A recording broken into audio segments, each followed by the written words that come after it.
Thank you for joining us on today's Compliance Corner webinar, 5500 Reporting, What, When, Who, and How.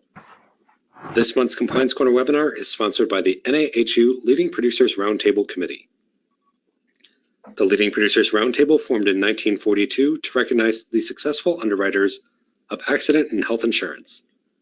Today, the LPRT Committee is committed to making LPRT the premier program for top health, disability, long-term care, and worksite marketing, insurance producers, carrier reps, carrier management, and general agency and agency managers. If you have any questions about LPRT, you may email them to lprt@nahu.org. A few housekeeping items. The webinar is being recorded and will be posted on the Compliance Corner webpage by next week. The slides are available on the webinar panel handout section. For those filing for continuing professional credit, a CPC form is available in the handout section. REBC, RHU, and CHHC designation holders are required to self-report 24 continuing education credits every 2 years to maintain their designation.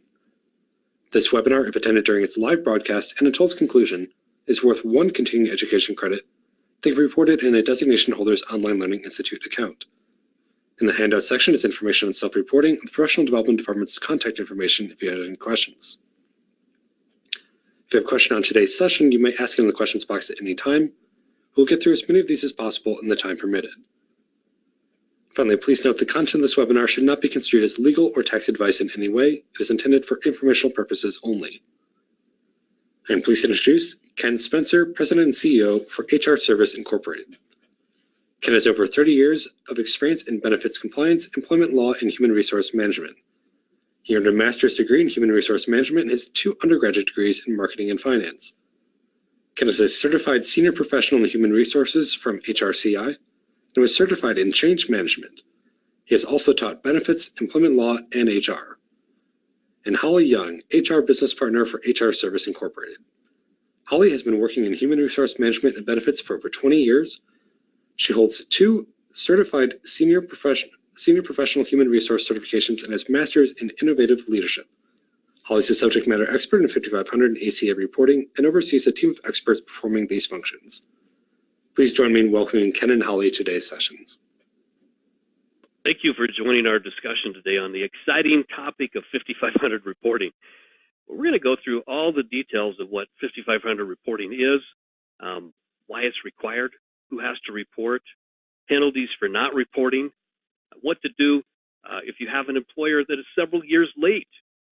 I'll then turn over the discussion to Holly Young, and she will review typical frequently asked questions around health and welfare 5500 reporting, common misconceptions. She'll do an overview of the forms and the reporting process, and then she'll end the discussion with a summary annual report. I'm going to start out with some basics that most of you likely already know, but this will be a good review for you. Form 5500 is the annual report that is filed with the Department of Labor. It contains information on retirement and health and welfare plans. The report asks for various information concerning the qualification of the plan, its financial conditions, investments of the operations of the plan. Holly will go into a little more detail on that. Of course, reports must be filed electronically through the eFAST2 online system. Now, most of our participants today mainly deal with health and welfare plans, so that'll be our primary focus. So why are reports so important? Well, the Department of Labor, and specifically the Employee Benefits Security Administration of the DOL, the IRS, and the Pension Benefit Guaranty Corporation all use this information contained in these reports for these 3 main reasons: the disclosure of information to participants and beneficiaries, for benefit tax and economic trend data, and to ensure benefit plans meet standards that protect the rights and benefits of participants. So who has to report? For health and welfare plans, it's mainly organizations who have 100 or more participants on a given plan at the beginning of the plan year. And I want to emphasize it's the beginning of the plan year. So if they didn't have 100 or more participants at the beginning of the plan year, and then they had 100 at the end of the plan year, they wouldn't have to report. But for 401k retirement plans, it doesn't matter the size of the organization. A 5500 report is due if they offer this plan. Now, there may be reporting requirements for smaller funded plans. So a plan is considered funded if it pays benefits from the plan assets. And there's a technical release exemption that excludes some funded plans from the reporting requirement. So for self-insured plans, the exemption is available only if the sole reason for a plan would be considered funded if the presence of a participant contributions made through a cafeteria. I'm sorry, I said that wrong. The presence of participant contributions were made through a cafeteria plan. So in addition, amounts contributed through the cafeteria plan must not be segregated from employer assets. And Holly will get into more details regarding funded and non-funded plans. Let's briefly discuss organizations that are exempt from reporting. There are really only two categories: government entities and churches. Both are not covered by ERISA, and hence no 5500 report is due. Now, of course, as previously mentioned, organizations that have less than 100 participants at the beginning of a planned year that are unfunded, fully insured, or a combination thereof are also exempt from reporting. Let's talk about summary plan descriptions as it relates to reporting. It is very common practice for organizations covered by ERISA to use a summary plan description wrap document.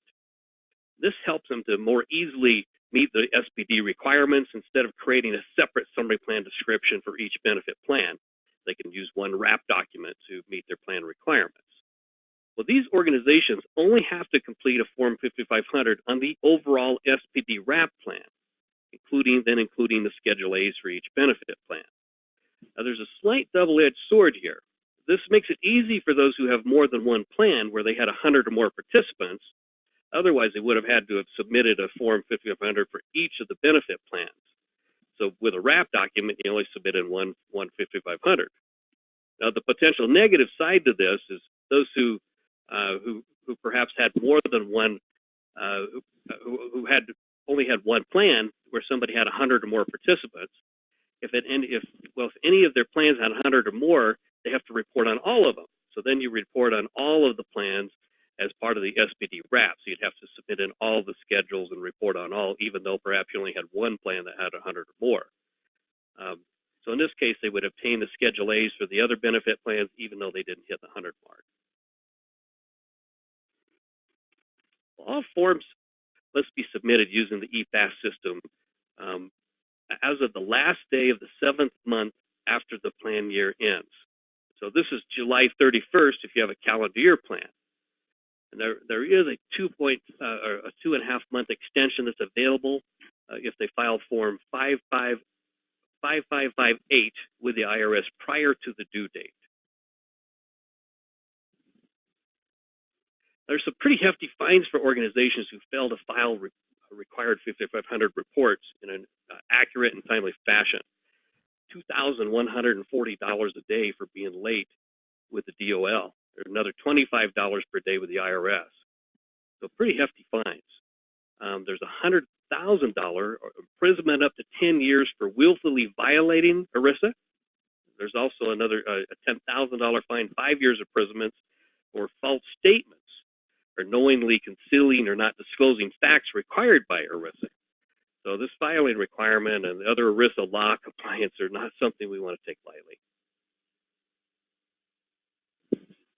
So we've all ran into situations where we've had employers who have not filed for several years for their due 5500 reports. As we previously discussed, the fines for these situations could be tremendous unless they use the Delinquent Filer Voluntary Compliance Program. So this is a program that's made available to help these organizations voluntarily report that they're late, pay the lower fine. They still have to submit in their late reports, but it makes it a lot easier for them to get through this whole process. Let me just give you an example of how this works and how the fines might be. So for example, if it's discovered that a company hadn't filed for the past 4 years for their medical plan, they would have to file four 5500 reports would be filed. The first one would cost $2,000. The second one would be $2,000. And at that point, they've hit the max of the $4,000 fine that they would have had to have paid. And these amounts are the amounts for larger plans. There's a smaller smaller fines for smaller organizations if they apply to them. Okay, now I'm going to turn over our discussion to Holly Young. Good afternoon, everyone. Happy to be here. I would like to start by just talking about and clarifying some definitions, because I know being in benefits for a really long time and then going into 5500 reporting, prior to that, you sort of throw around the terms of fully insured, self-insured, and sometimes you call it fully funded, self-funded, and in the benefits world, sometimes those terms get interchanged, and that's really important to understand what they are and the difference between them when you get to 5500 reporting. So that's what I want to go over first of all, so that everyone understands the definitions and what they mean. So a fully insured, that definition is pretty much what most people think of. It's when benefits are provided through an insurance carrier and premiums are paid to that insurance carrier by the employer. When you get to an unfunded plan, that is when plan benefits are paid from the general assets of the employer or the employer organization. And most plans that have to file 5500s or health and welfare plans are going to be unfunded. Funded plans, that gets into when plan assets are put in a trust or other special account, and so that Ken mentioned earlier that there's a technical release that provides an exemption. So occasionally, such as FSAs or HRAs, they may be in a special account, but those would be exempt from having to file if it was a small plan. So what happens with the funded plans is even if you have less than 100 participants, you do still have to file and do some financial reporting as well. The last definition I want to go over, because there's also a lot of confusion on this, is who is the participant? Well, for 5500 purposes, the participant is the covered employee or a pre-65 age retiree or a COBRA beneficiary. It is not any of the dependents or the spouse. And that even gets doubly confusing when you start receiving Schedule A and Schedule C information from insurance carriers, because a lot of times they include everyone when they list the number of participants. And then a lot of times we have to go back and break that number down. So we really, truly are only counting the employees. Another area of confusion is, and if you have to file 5500s or not, is when it comes to voluntary benefits. So if a plan, they do have a safe harbor for voluntary plan benefits, and it's pretty strict. So the employee contributions cannot flow through Section 125, so they can't be pre-tax. Participation is completely voluntary. There are no employer contributions. The employer does not endorse the plan, and the employer's sole function is really to collect premiums and forward them to the insurance company. Now, sometimes I've seen these types of plans in the wrap document, and once they're in that wrap document, they fall under ERISA, and then by virtue of that, they then have to be reported on. So if you're preparing a wrap document, an SPD wrap, that may be something you want to consider so that you don't include those plans so you don't have to report on them. With that said, the company would lose their safe harbor if they select insure, they negotiate plan terms, they at all recommend it to employees, if they say ERISA applies, if they do more than permitted payroll deductions, or allow it under a cafeteria plan, or even assist employees with claims and disputes. So it's pretty black and white there, so I just want everybody to understand how that works. I also want to touch a little bit on the required schedules. If you've ever opened up a 5500, the IRS instruction manual, and it gets into the 5500 and it then goes over several types of schedules, it can get a little overwhelming. And luckily for the health and welfare 5500 reporting, there's basically two types of schedules that we have to use. The most popular is what is referred to as a Schedule A, and that applies to insured plans and includes the details regarding premiums and the commissions that are paid. Occasionally, you do have to file a Schedule C. Schedule C is specifically for service provider information, but only if it's for services that were over $5,000 or more in compensation that they received directly or indirectly from the plan. I do want to say, though, that sometimes you'll see self-insured plans who will use an insurance carrier as administrative services only type of an arrangement. So, and when that is the case, and the plan was unfunded, so it was paid out of general assets, then you do not have to report on a Schedule A or a Schedule C. And as I mentioned earlier, with the plans like FSAs and HRAs, even though sometimes they look like they're in their own little account, they are generally exempt. And many times what you end up filing those under, if they're large enough, is under a Schedule A. Schedules G, H, and I are some of the other schedules, and they apply to retirement plans and the smaller funded self-insured health plans, and it includes financial information. So how do you get started with 5500s? Well, the first thing that you want to do, it is all required to be submitted through the Department of Labor's EFAS-2 system. So it's through the EBSA, and the first thing that you'll want to do is register, which is a really, really easy process. Here's a little bit of what it looks like, just some screenshots. You go through and answer a few questions. You'll need to, and then you'll create an ID and a PIN and a password. The PIN is very, very important because that is how you sign documents, is by using your PIN.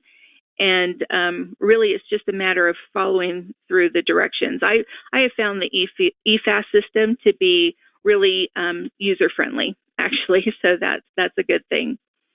Once you get registered, you just go in there and you could say, okay, what do you want to do? And there's several little buckets here. You see there's new work, saved work, a place for signatures, and then submission. And then it's cut off, but down a little farther, it will say submitted filings. So you're even able to access previous filings. Anyway, when you get started, you're just going to click the create a filing. And the next thing that comes up is, it's a sort of a wizard, which is really nice. And you can, if you know the year of what form you want to use, then you can just say that you know what year and you tell it, or you can let the system pick the correct year. I have found that using that method when I'm filing late 5500s for clients is really beneficial because sometimes, well, always there's a cutoff. So at a certain point, the Department of Labor is not going to let you go back and find like a 2009 or 2008 form. And so they're going to require you to use the current year, even though it is a late filing. But there's a cutoff. So they may have a form for you at 2015. So you just want to make sure that you're using the form that the government wants you to use. So there is, this is the 5500 form. So after you figure out what year you needed, this is what it looks like. And so there's several tabs, and I want to just go through the items that the system and the form asks for. I know when we are working with clients to prepare their 5500s, we actually have an intake form, and our intake form is really these questions because we're going to have to input that information when we are filing for them.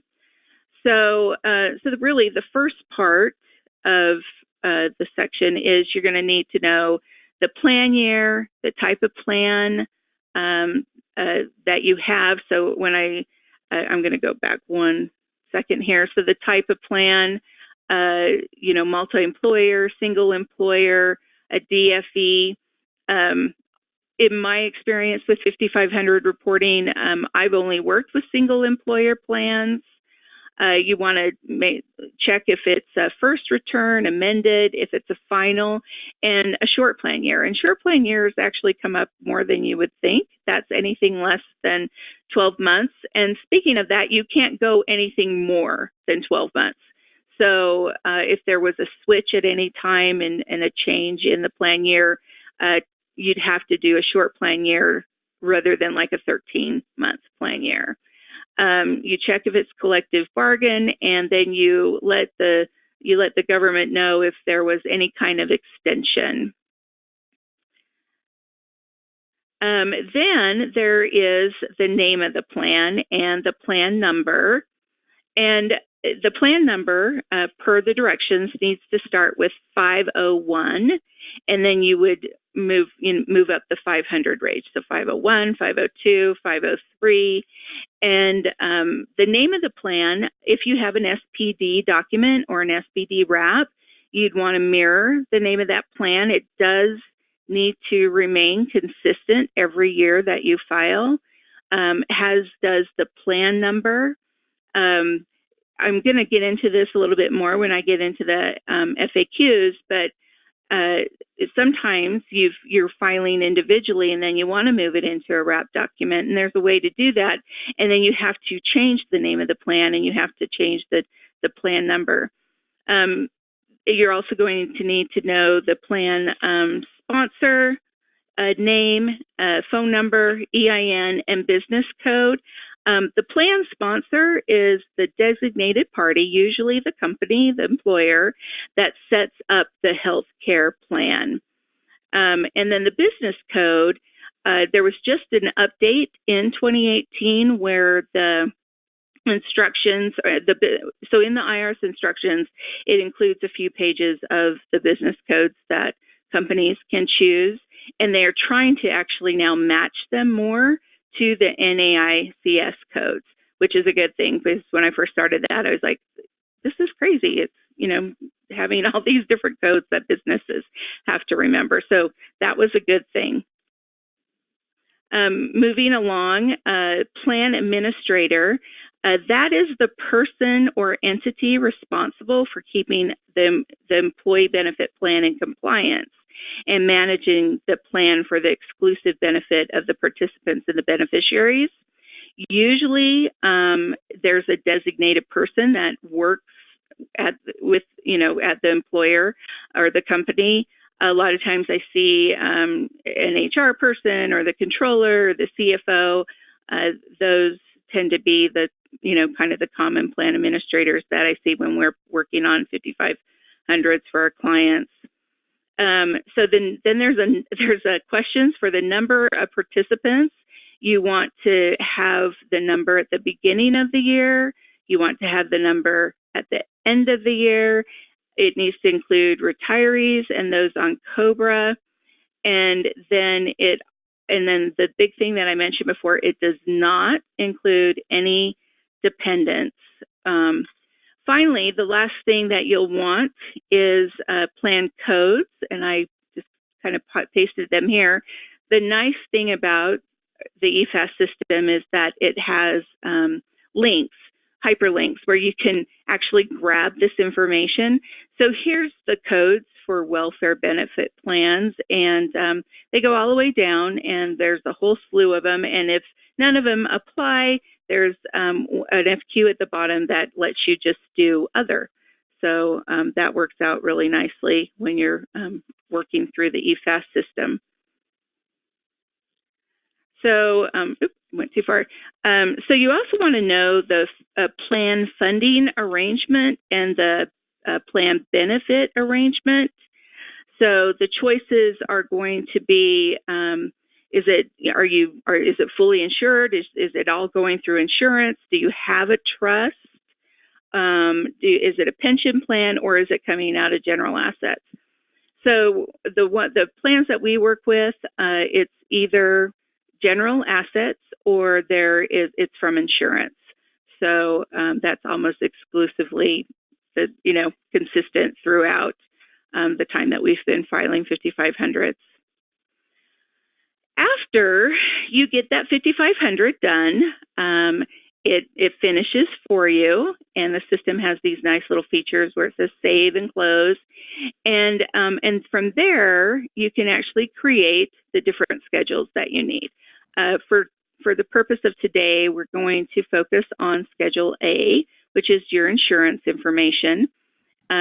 This top part will automatically default from the 5500 information that you've just entered. So then you've got to answer this next information, which includes the insurance carrier, the EIN, the contract or identification number, the contract year, the insurance carrier's NAIC code, and the number of persons covered at the end of the policy or contract year. So this information is sent out by the insurance companies. It's required 4 months after the end of the plan year, and their information should give you all the information that this is going to ask for. It should also give you information on the amount of commissions paid and the amount of fees that were paid. If you don't, another thing that I see though with the information that insurance carriers send out, they just send it out. They don't know if you have to report or if you don't have to report, or sometimes they don't even really know your plan year, and you have to go back to them and say, hey, you need to give me the figures for this plan year. Especially that happens a lot with off-calendar plan years, and that's okay. It's pretty common for that to happen. The other piece of information that the Schedule A should provide that they send you is information on the agent or broker, and because you list commissions. So this is all really an effort to be transparent to the participants. And so you're going to list the name and address, and the amount of base commissions, if there were any other fees, the purpose of those fees, and the organization type. It goes on to a next page where you let the system know what kind of, that Schedule A, you put what kind of benefits is that Schedule A covering.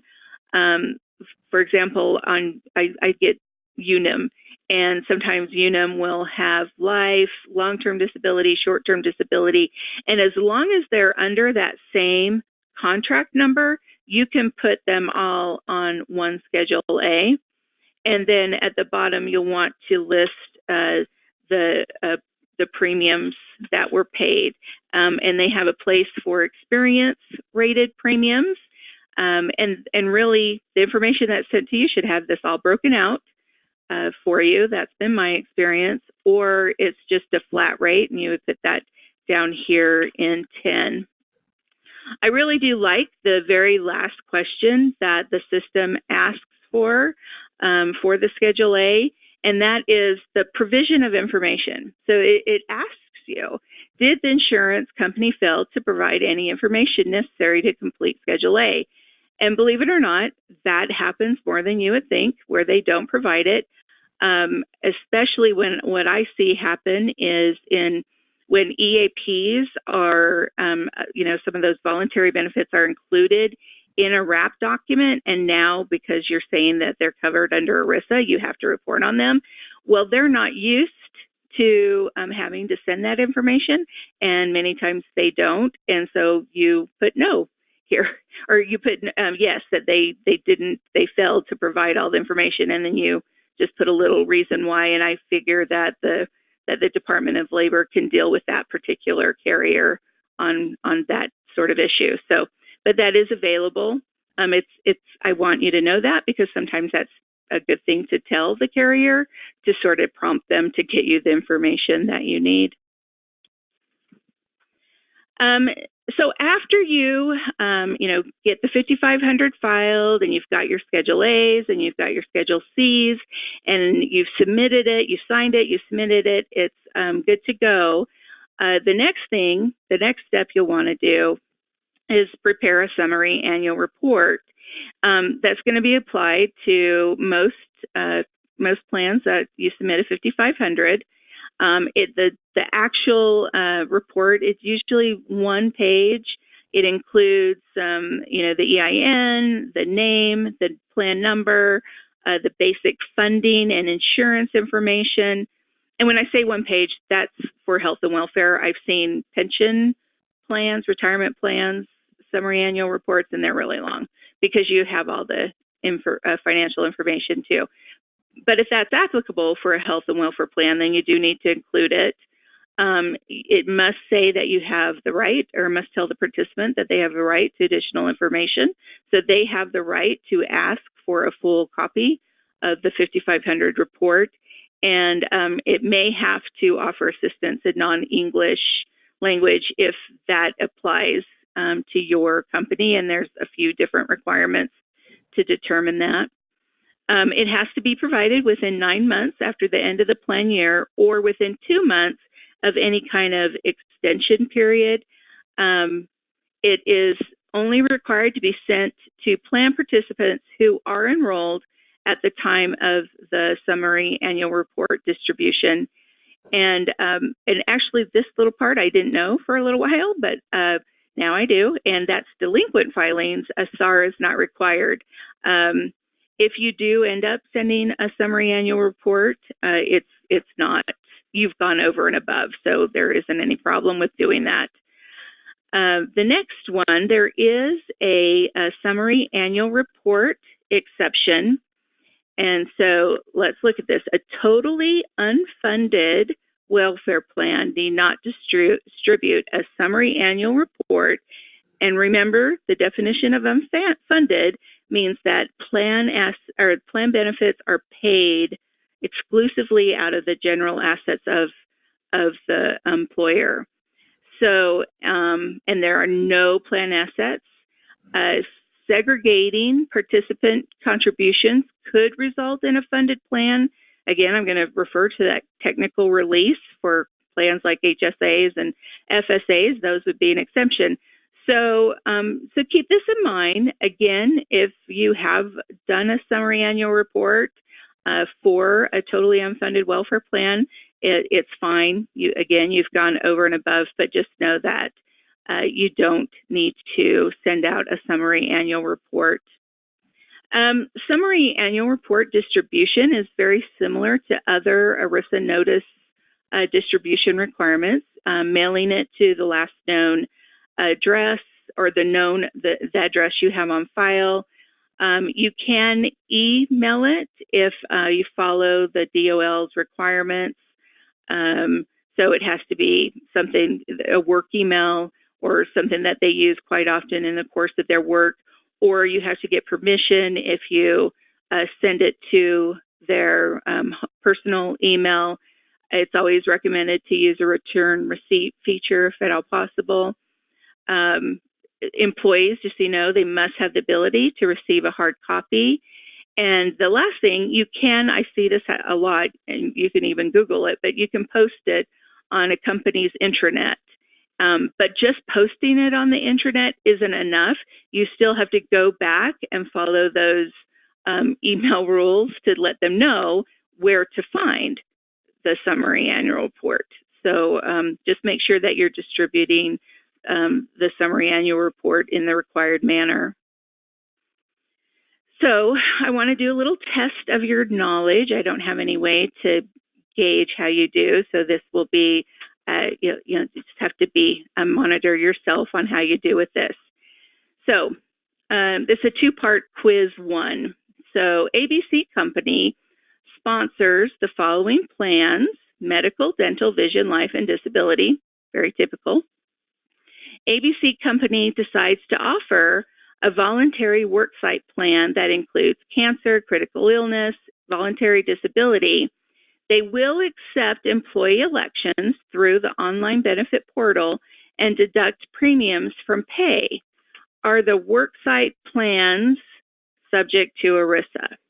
Okay, so that's the first one. The second one is XYZ Company provides employees with a vacation plan where the employer tracks vacation hours based on a defined policy and sets aside money in a trust account that all vacation hours are, where all vacation hours are paid from. Is this plan subject to ERISA?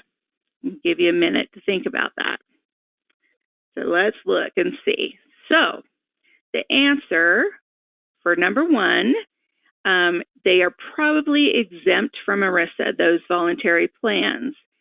However, if they begin promoting meetings or add their name or logo to the paperwork, or starting endorsing those plans, they then lose their safe harbor as a voluntary plan, and then they have to be reported on. And believe it or not, number two is yes, I've never actually seen this happen, but the employer, if they have a defined vacation policy and they've put money aside for the sole purpose to pay out that vacation pay, it does meet the requirements as a funded plan that you have to report on. So quiz two. ABC Company employer offers a medical, dental, vision, life, short-term disability, long-term disability, voluntary worksite, and wellness ERISA plan. And there's several different plan years, and this happens actually quite a lot. So the first few plans have a plan year, a calendar plan year. The next few plans have a plan year of May 1st through April 30th. And then the worksite plan has an ERISA plan year of August 1st through July 31st. Can the employer file one combined 5,500? Let's see if you're right. The answer is no. So basically, there are three plans, which would require three filings.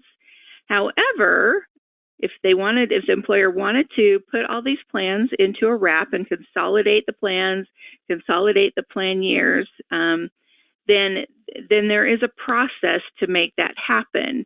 And this may get like a little confusing, so just, don't worry about following along too much if you don't want to. You've got the slides to refer back to. So say you want to, get everybody at the same place. You'll do a final filing for the medical and all those different plans at the end of the year. And then for life et al., you would do a short plan year and then a final filing that would take it till December 31st. And then on the wellness plan, you would also do a short plan year. And then you would begin all of those in your wrap document as starting a new plan year of January 1 through December 31 of 2019. The other part to this that isn't on this slide is you also have to now come up with a new name and a new plan number. So if these were 501 through 510, maybe your summary, your wrap document now is plan number 511. So that's another consideration when you're trying to consolidate everything. So you may have had questions coming along here. Dan is taking all of those for us, but hopefully I'll be able to answer some of these as we go through some common frequently asked questions. So the first one, for a health and welfare filing that is funded by insurance or general assets of the plan sponsor, what is reported for self-insured benefits. So if they meet the condition of the technical release, so like FSAs and HSAs, then under self-insured benefits are reported as a benefit plan by using the appropriate benefit codes on line 8B of the Form 5500. So basically, you just do the 5500 and with certain exceptions.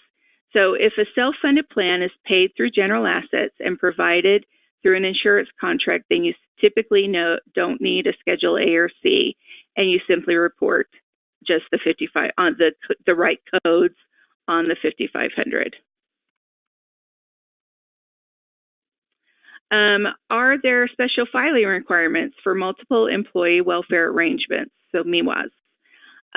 This is a multi-employer trust. It is an arrangement for a group of employers who pool their contributions and self-contributing benefit plan for their employees.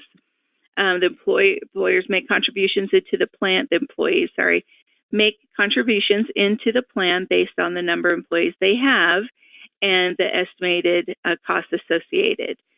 These are not as popular as they used to be, and it is similar to an association plan. There are a few differences in how they are structured, but they are these plans are subject to special reporting requirements regardless of size or funding, and they must complete a Form M1, and if they don't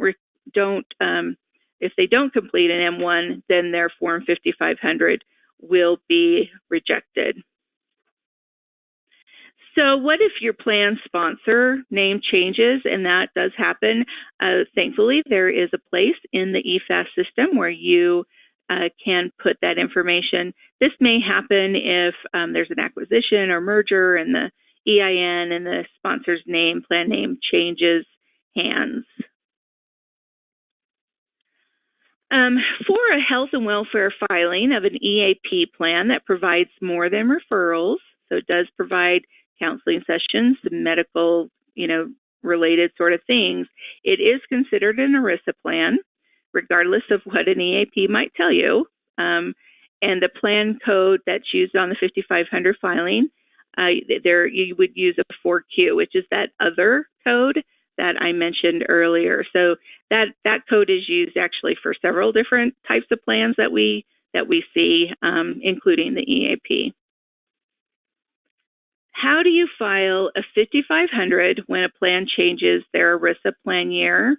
I went over that a little bit in the quiz, so due to time, so we can have enough time to answer questions, I'm going to go ahead and skip over this, but basically you have to do some short plan years, you have to zero things out, you would do it, you would have those plans filed as a final return, and then you would make that change and file the new plan and actually say this is a new plan. So this again is just examples of that same question. So remember that these are on your slides. If you need to refer to them, you can print those out.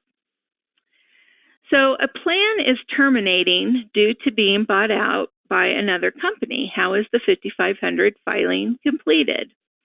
So the filing must indicate, first of all, that this is the last annual return report required to be submitted.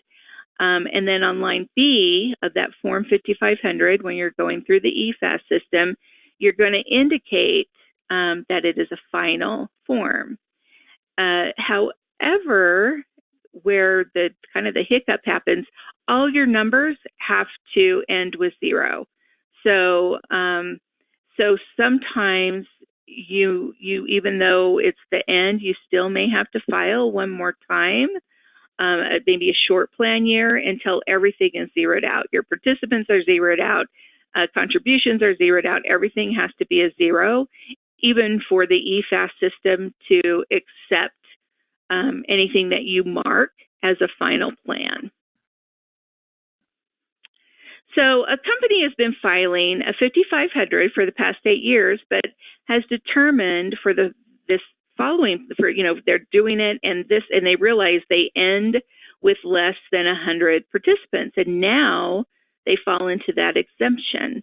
So how do you do that? Well, there's another code that you can use on the Form 5500 on 8B.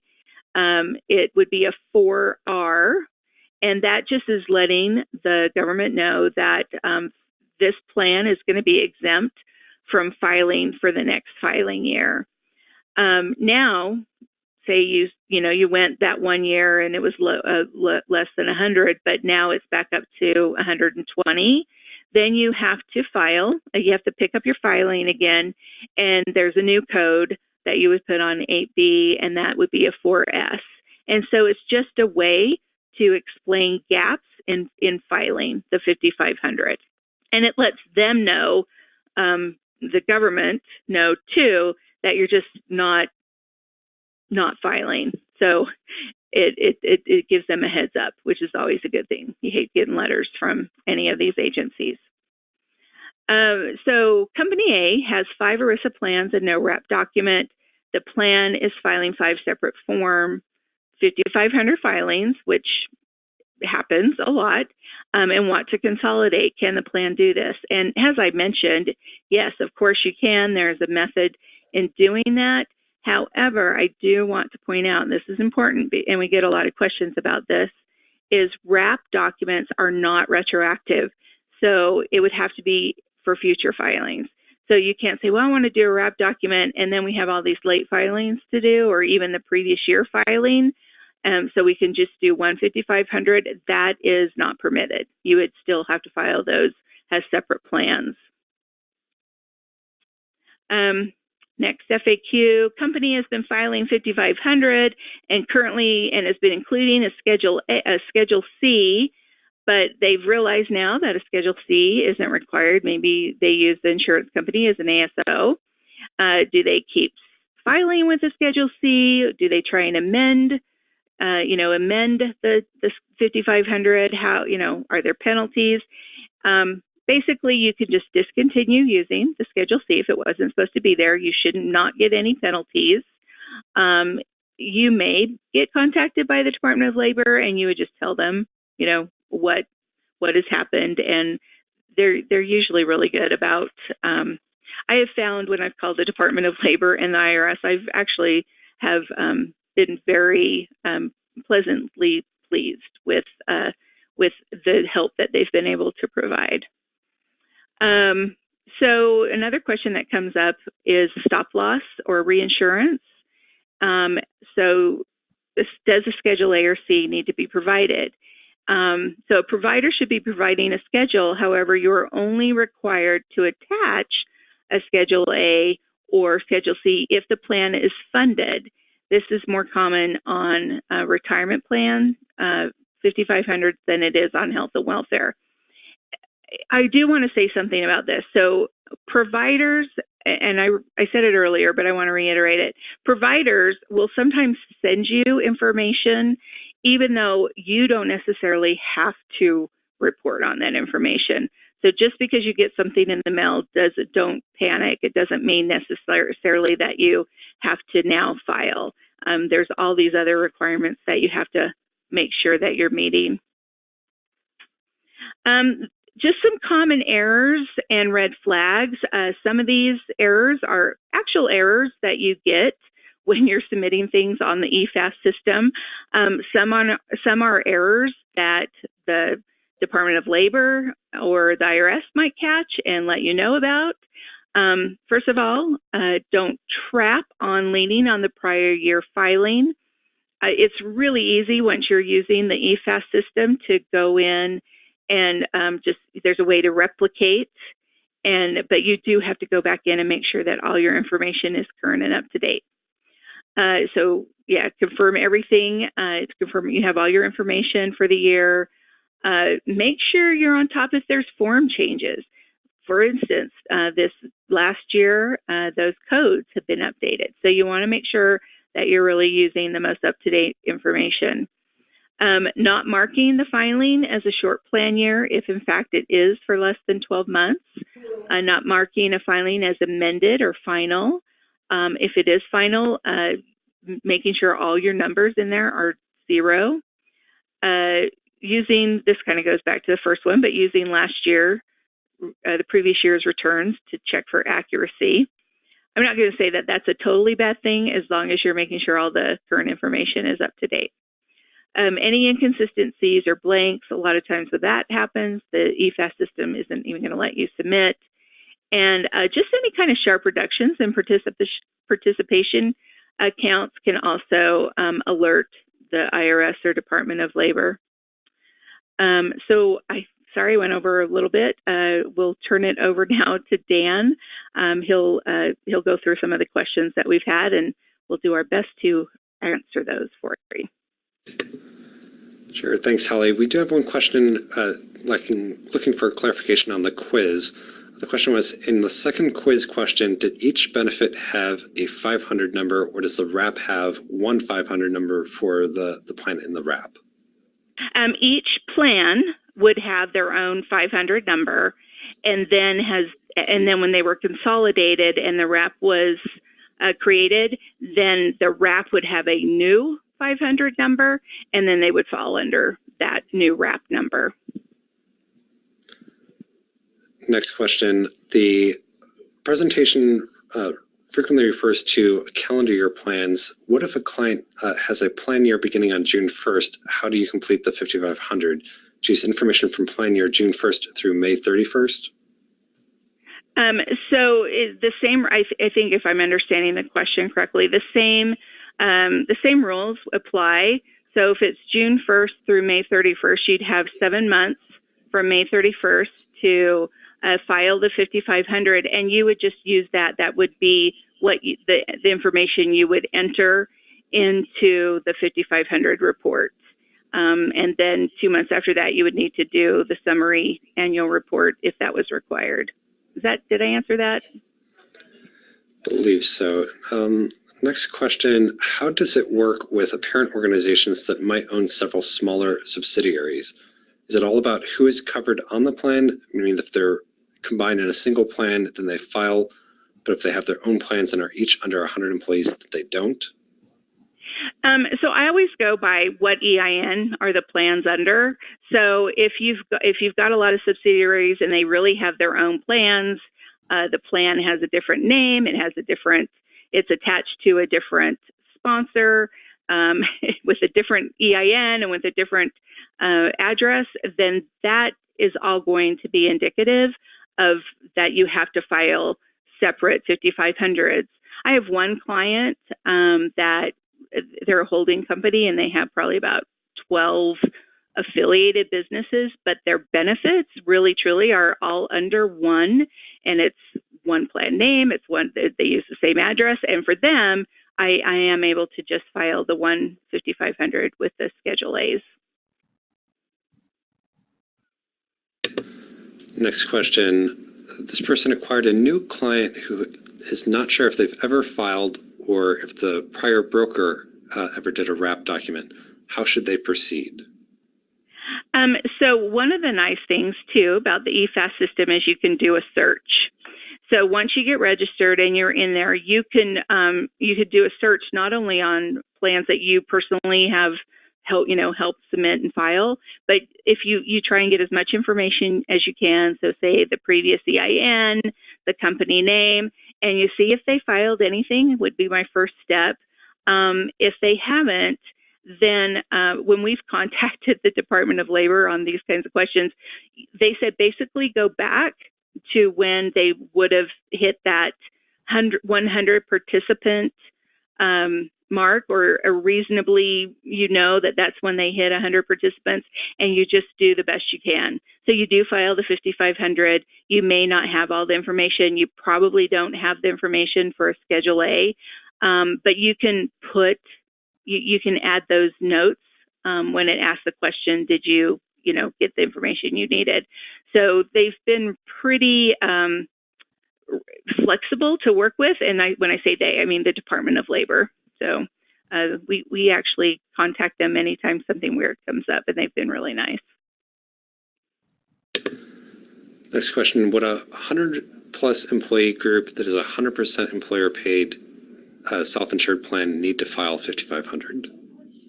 Yes, they do need to file a 5500, but they don't. It's likely that they wouldn't have to do any kind of schedules, and they would not have to do a summary annual report. Did you say unfunded or funded? I'm sorry. So if funded and unfunded means that they paid totally out of general assets. So if they're self-insured and unfunded, then that would be the case. They would just need to file the 5500 and pretty much nothing else. Okay, and similar to that, where does a small employer fewer than 100 participants with a level funded health plan fall into the definition of unfunded versus funded? So level funded just results in, just goes into self-insured. So actually, can you send that question to me? I'd like to actually respond to that in writing, because it gets a little confusing, and I think that would be easier to respond to in writing, if that's okay. Sure. Next question. How important is the accuracy of the number of participants? Well, that's an interesting question, because like I said, a lot of times when you get things from the insurance carriers, the numbers are going to show everyone, and it's hard to break that down. I've not heard of anybody being contacted by any of the government branches questioning the number of participants. I think you just do the best you can, and as long as there isn't going to be like drastic changes or reductions without a good explanation in your participant base, then I don't know that even if they actually really notice that, to be honest with you. And a similar question, many times the Schedule A includes spouses and dependents. Are you supposed to add those in the Schedule A count? Again, it talks about participants, but a lot of times when I'm actually doing the Schedule A and we aren't able to break them down, that is the number that I end up using when I'm doing a Schedule A. It's the 5500 itself that you want to definitely want to make sure that you've got that broken down just to employees, retirees, and those on COBRA. Next question. An employer has 135 employees on life insurance, 85 on medical, and 95 on dental. Do they need to file a 5500?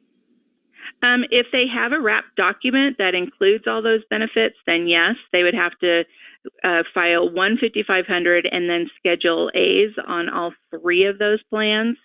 If they're each their own plan, then you would only need to file on the life plan.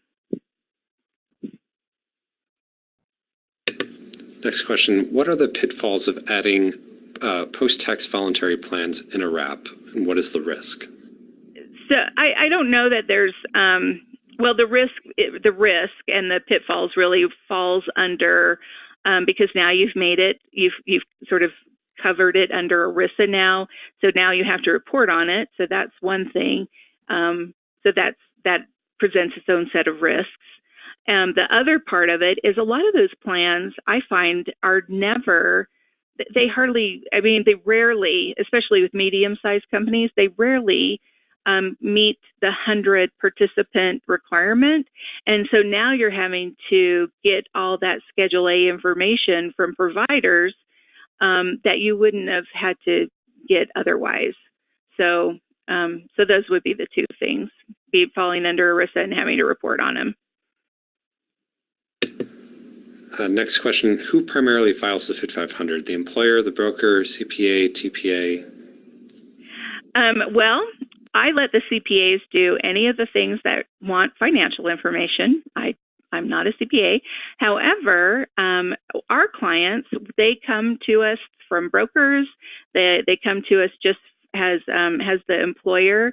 So it's ultimately, though, the government does not indemnify the employer from having to do this. So regardless of who actually does it, it's the employer's responsibility to make sure that it gets done. We have time for one more question. We had several questions actually related to the proposal to reduce the number for employers that have to, or increase the number of employers that would have to file for Form 5500 based on the number of employees. Do you have an update on this proposed guidance? I do not. I will have to look into that, and I can let you know what I find. Okay, well, that is all the time that we have for today's webinar. I want to again thank Ken Spencer and Holly Young for presenting today. I want to thank everybody as well for attending today's session, and our next webinar will be on June 20th, and that will be a cross-banded session with live from NAHU, and that will go over some of the ongoing legal challenges to the ACA and the Trump administration's regulations. And again, that is on June 20th. Thank you again for joining us. The session has been recorded, and the slides will be posted along with the recording onto the NAHU Compliance Corner webpage by this afternoon. Thank you again.